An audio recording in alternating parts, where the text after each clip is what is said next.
One of the biggest hindrances that abhors women from participating in the political process is finances. At the same time, as a country, we are experiencing very harsh economic times. It's therefore going to be even harder for a woman to run for office and seek a political seat if she is not able to put food on her table, if she's not even able to feed her own family. These are conversations that are very, very important. This corn of maize, for example, used to go for Kenya shillings 10. Right now, it's going for Kenya shillings 30. So the cost of living and the cost per plate for a household is very high. Conversations to do with fertilizer, conversations to do with climate change, or even changes that are currently happening in the world. This is a very important conversation that women need to be part and parcel of. Why? Because they get to bear the brunt of it. Over the years, Kenya as a country has tried to address the issue of women political representation. And in the 2010 Constitution, it introduced the 2/3 gender rule.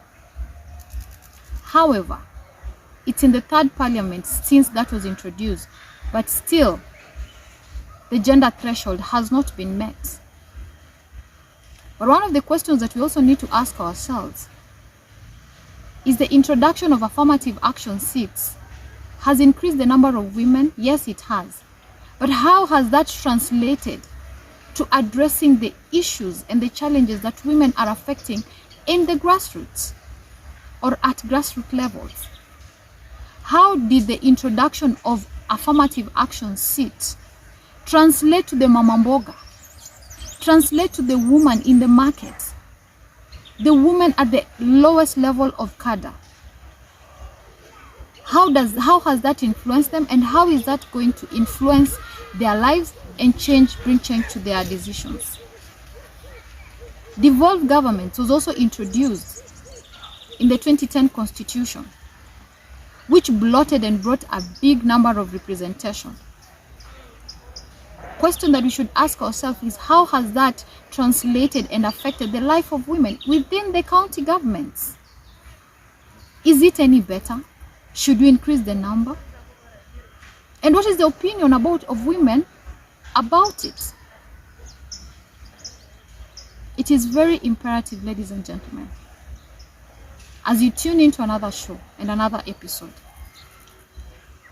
that we need to have conversations about women, and we need to have over 50% of the population represented. Now more than ever, all of us need to combine hands to see into it that women political representation gets to increase and the numbers gets to go high. Thank you for joining in, and see you next time.